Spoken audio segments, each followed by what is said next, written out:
Hello dear chap, reflections from a very nice knock at San Roque, thoroughly enjoyable. At the time of recording this, you are still out there in sunny Spain, although it's been rainy Spain from what I gather, and none too pleasant, but there we go. You still managed to find thorough enjoyment. No hint of lateral movement, although the leading edge digs in and you can see how your almost instantaneous reaction to that leading edge biting into the ground is to kind of drag the club in towards you. But of course the ball has long since gone, and we know that was a good accurate shot and the distance wasn't inhibited, so we know it was mostly ball, energy transfer was good. But the low point of your swing, I think this is probably a significant point. We'll look at your head height to start with, and we lose quite a bit of height.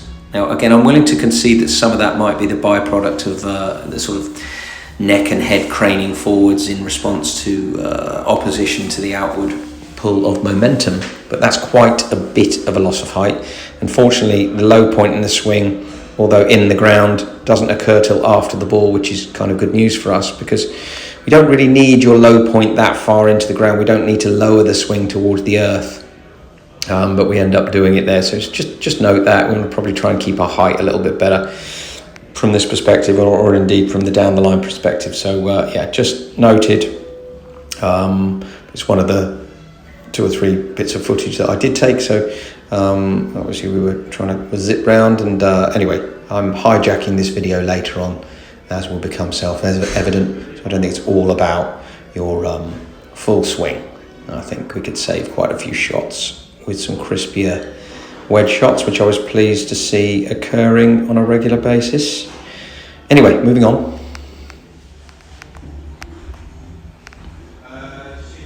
We got ourselves a down the line hybrid here. I think this was our target, something like there. And I think if we catch it, ball flight, started immediately left. You hit a beautiful pitch, which was a little bit unlucky not to get into the green, as I recall, and then you hit another lovely chip, which is part of the reason I'm going to hijack this session a little bit and turn it into one on chipping/pitching. But before I do that, I would try, myself, I tried to make sure that the angle was sympathetic to your intended target. Maybe upper body looks a little bit left pointing compared to lower body, which isn't ideal, but club travels outside quite significantly above the plane line, arrives almost perfectly on, returns, and is just a whisker above board. So I think most of this was a slightly closed club face, but then you could argue, based on your upper body alignment, which I'm claiming is a little bit left here, maybe the club goes a little bit above plane, but then rejoins the plane, delivers online. And if we were genuinely perfectly sideways on, that ball launches exactly on your swing path and on your swing plane. And you can see your reaction there, probably to noticing it started off left, is to, sort of flare that elbow out and try and reopen the face after it already got a little bit too closed. So there we go. Again, I think in the main, decent stuff going on there. It wasn't exactly a disastrous shot. It wasn't like you were hitting the ball horribly. Both of us hit a few too many wayward ones, but we also hit some good ones as well. And whilst you're on holiday, I won't pester you too much with reparations, but I think, lower and upper body maybe just a little bit misaligned with each other, but the actual swing mechanics, not too horrific, we've got to say, has to be said. So here was another example filmed from similar angle. I think this was looks like hybrid. I think I may be right, maybe wrong in that. Maybe 5 could even be stronger than that. Anyway, look, same scenario. Probably slightly unfair swing plane. I'm going to draw that back in again. Bottom of armpits, that kind of vibe. All right, club travels a little bit outside the hands and stays there. Climbs a little bit steeply initially. Arrives, similar plane. Club delivered a whisker above, and I think club face more open this time, starting the ball further right, and logically you'd think cutting across. So we get that higher launch, spinny off to the right jobby. So club face is an important component, of course, of relating to your swing path and target and so on. But yeah, just perhaps not exactly what we're after there, but I wouldn't be too quick to suggest that you didn't know how to remedy that in the majority of ways. But high degree of sameness with the hybrid swing that we saw a minute ago, or certainly the other fairway wood shot. This is me hijacking the session, turning it into something about pitching and chipping. You can see here what I'm hinting at. I've aligned the alignment stick, the upright one, stuck it in that little teeing recess there. And you can see I'm kind of mimicking the notion that the club head would move straight up and straight down, almost vertically on the way back from our perspective. So we've got target line there being hinted at. Probably could have left that where it was, Steve, couldn't you? And the notion that the club would move backwards and upwards towards the camera almost vertically.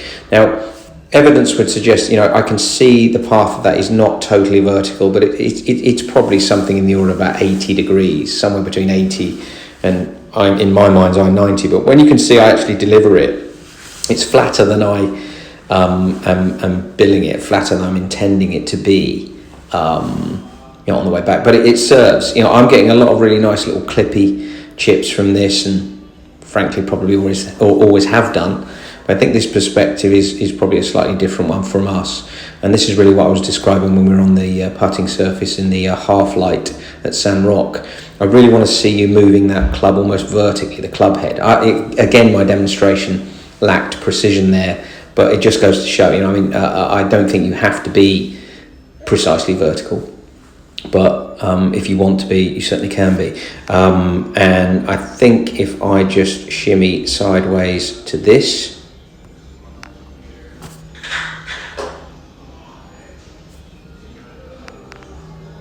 so you can see me rehearsing, and in reality, the feel of it is straight up, but the reality is it's a little bit flatter than that. Not quite sure exactly how many degrees that is, but it's not a lot. I've got to imagine it's probably about 85, something like that. And when I actually deliver the stroke, the actual plane is a little bit flatter, as you can see, but club stays outside the hands, joins the hands, shaft of the club goes up the right forearm. It's very kind of effective, and I get some lovely little clippy shots with a bouncy club there off a tight lie, and that's what I want to really knuckle down on. I think there are too many duff shots, too many kind of iffy chips, too many dodgy pitches whenever I see you play, and I just want to remove them from the repertoire. And I want you to think in this way and maybe film in this way, and just tell me a little bit about how your strike improves or changes. And you can borrow that from me, my dear boy. Anyway, there you go. So that's a little bit of reflection, and make of that what you will. I'm sure you will, and I'll connect with you soon, I'm sure. All right, safe travels back. So if we have a little look at Mr. I've improved my chipping enormously. Victor goes quite flat, but then same characteristics there. Head of club arriving, meeting the hands, and then moving up through the shaft, moving up through the right forearm. But what's distinct, you see that little shifty move where he comes back down steeper than he went back, so his forward swing is even steeper than his back swing, and has transformed his chipping and his, should we say, striking and his distance control. So it's well worth a go, mate. Whether it goes back and forth on the same plane or whether it comes back on a slightly steeper plane, I think that vertical swing plane is what we're looking for with chips and pitches. Won't really work quite as well with full swings because, of course, it restricts rotation. If you have a very steep, almost vertical backswing, it would limit your rotation, and we don't really want that. So that's why I think we'll sort of make it exclusively a chipping and a pitching thought.